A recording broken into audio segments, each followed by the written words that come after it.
समाज पार्टी की राष्ट्रीय अध्यक्षा आदरणीय बहन जी का भी आभार व्यक्त करना चाहता हूं। महोदय, आज हम धन्य हैं कि हमारे बीच बाबा साहब डॉक्टर भीमराव अम्बेडकर साहब का जन्म हुआ, जिन्होंने उस जमाने में अपने इस भारत देश में फैली कुरीतियां, भेदभाव, ऊंच नीच, सामाजिक, आर्थिक, शैक्षणिक विषमताओं को समाप्त करने के लिए जीवन के अपने अंतिम समय तक कार्य करते रहे। हमारे प्रदेश में तो एक कहावत भी है, जाके पैर में फटे बिबाई, सो का जाने पीर पराई। कहने का तात्पर्य यह है कि बाबा साहब ने स्वयं छुआछूत, ऊंच नीच और उत्पीड़न को सहा, जिसलिए उनको जब संविधान सभा में मौका मिला तो पिछड़ों, दलितों, महिलाओं के लिए संविधान में उन्हें हक दिलाने का काम किया। महोदय, लेकिन बाबा साहब अम्बेडकर साहब ने संविधान सभा की अंतिम सभा की बैठक में यह भी कहा था कि संविधान कितना भी अच्छा क्यों ना हो, लेकिन उसके मानने वाले लोगों की नियत साफ नहीं है तो संविधान कभी अच्छा नहीं हो सकता। बाबा साहब ने इस संविधान को लिखकर 1950 में जब बाबा साहब संविधान को सौंप कर निकल रहे थे, उस वक्त में कांग्रेस के अध्यक्ष आचार्य कृपलानी हुआ करते थे। तो आचार्य कृपलानी ने कहा कि अम्बेडकर, तुम आज बहुत खुश हो।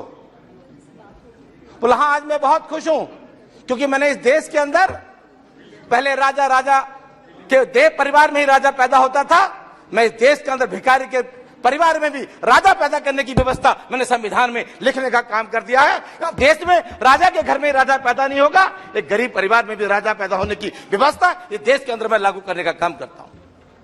कृपाली ने कहा कि आपका समाज तो गरीब है, कमजोर है, अशिक्षित है, लाचार है, कमजोर है। हम उनका वोट पैसे के अभाव से लेने का काम करेंगे। हम आपके समाज का वोट उनको डरा कर लेने का काम करेंगे। उनका वोट हम खरीदने का भी काम करेंगे। लेकिन बाबा साहब ने आचार्य कृपलानी जी को एक बात कही, ये बात सही है आपकी कि मेरा समाज गरीब है, कमजोर है, पिछड़ा है, शोषित है, अशिक्षित है, लाचार है, लेकिन एक बात याद है कृपलानी जी, जिस दिन मेरा समाज अपने वोट की कीमत को समझ जाएगा तो तुम्हें भी लाचार बनाने का काम करेगा।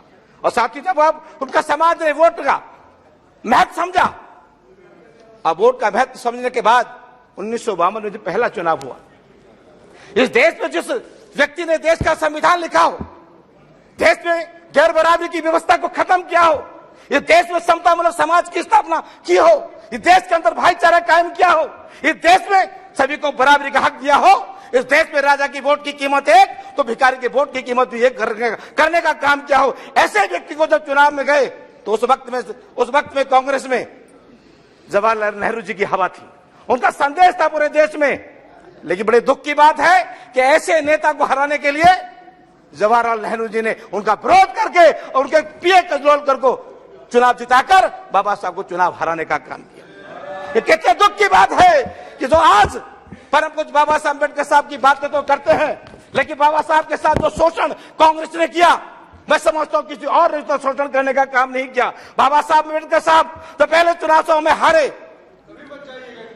कजरोलकर में हारे, तो मैं बधाई देना चाहता हूं उस मुस्लिम समाज के उस व्यक्ति को जो बंगाल से चुनाव जीत कर आए थे। खलीकुज्जुमा साहब चुनाव जीत कर आए थे, खलीकुज्जुमा साहब ने इस्तीफा दिया और इस्तीफा देने के बाद बाबा साहब को चुनाव जिताकर संविधान भेजने का लोकसभा में काम किया और बाबा साहब फिर उसके बाद यहाँ कानून मंत्री बने।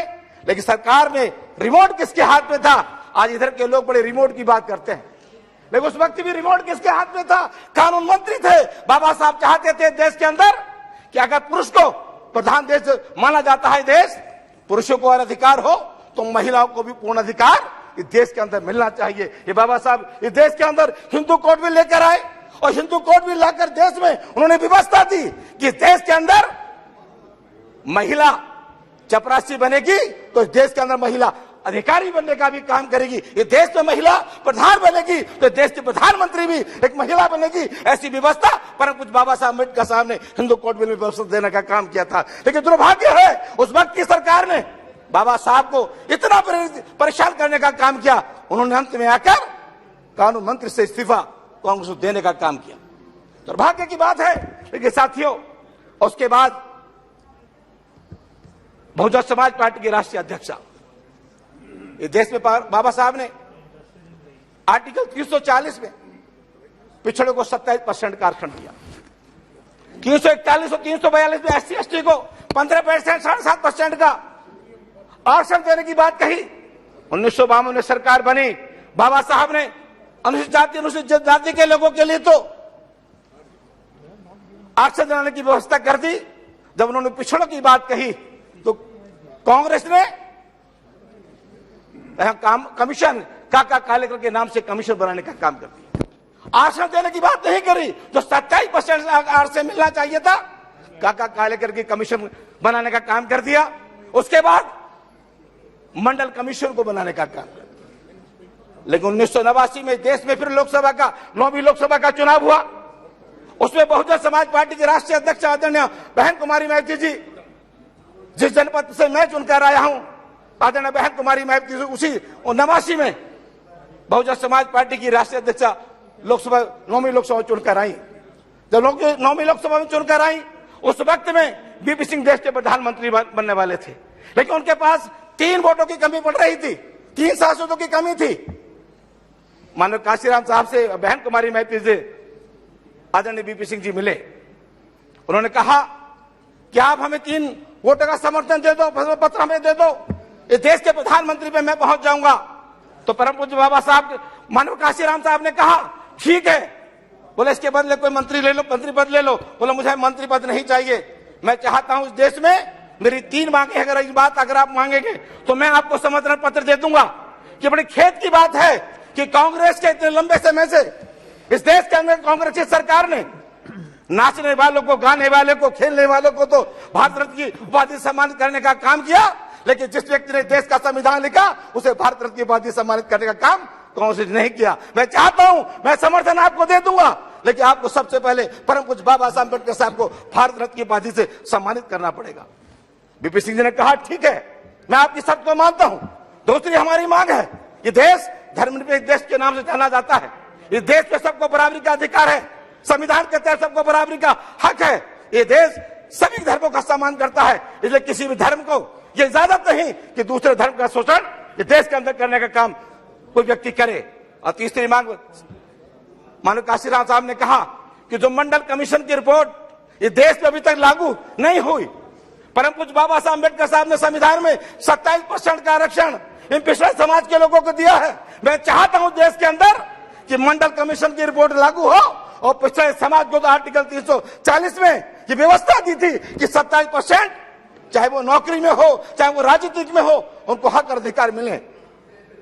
बीपी सिंह जी ने उस वक्त हाँ कर दी, प्रधानमंत्री बन गए, परम पूज्य बाबा साहब अम्बेडकर साहब को भारत रत्न की उपाधि से सम्मानित कर दिया।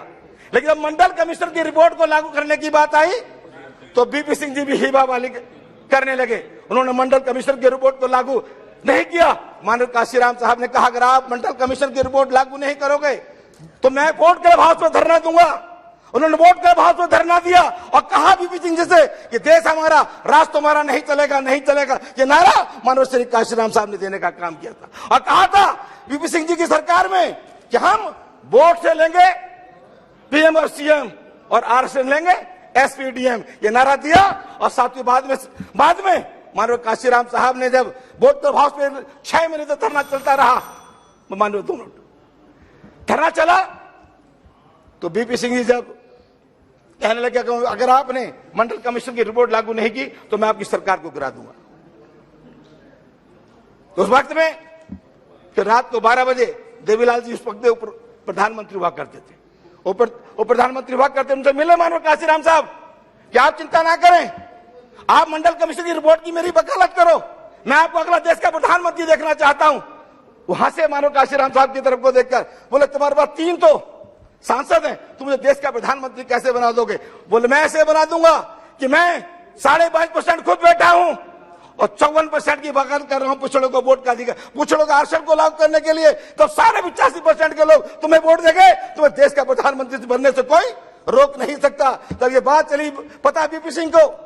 बीपी सिंह ने रात को 12 बजे माननीय प्रधानमंत्री जी ने अपनी कैबिनेट को बुलाया और देश के अंदर 27% का आरक्षण मंडल कमीशन की रिपोर्ट को लागू करने का काम किया। कांग्रेस चाहती इस मंडल कमीशन की रिपोर्ट को, तो आज पिछड़े समाज के लोग तो बात करते हैं कि अगर पिछड़े समाज के लोगों को 27% का आरक्षण, चाहे वो हिंदू हो, चाहे हमारे मुस्लिम भाई हो, 27% के आरक्षण की बदौलत जो आज नौकरी और जो पा रहे हैं, तो आज नगर निगम, नगर पालिका, जिला पंचायत अध्यक्ष, जिला पंचायत पे चुनाव जीत कर जा रहे हैं, ये किसी और की बदौलत नहीं, परम पूज्य बाबा साहब अम्बेडकर साहब के आर्टिकल 340 के 27% के आरक्षण की बदौलत ये लोग जीत कर जा रहे हैं।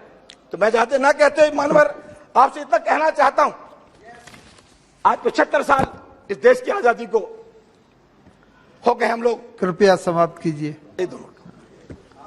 लेकिन दलितों के साथ जो बाबा साहब ने संविधान में व्यवस्था दलितों को दी थी, वो अभी भी वो अपने अधिकार से वंचित है। बड़ा दुर्भाग्य के साथ मैं कहना चाहता हूं कि राजस्थान, जहां एक दलित समाज का युवक मुंह से रखना तो रखता है, उसकी हत्या कर दी जाती है। मध्य प्रदेश में दलित के ऊपर पेशाब करने की घटना घटित होती है। पूरे देश में दलितों के ऊपर जो शोषण हो रहा है, तो मैं आपके माध्यम से सरकार से कहना चाहता हूं कि ये देश में अगर आप चाहते हैं कि तरक्की बढ़े, तो आप दलितों के शोषण को रोकने का काम करो, दलितों को उनके बराबरी का अधिकार में लाओ, और दलितों की लड़ाई को अपनी लड़ाई की लड़ो, वो भी आपके अपने परिवार के हैं।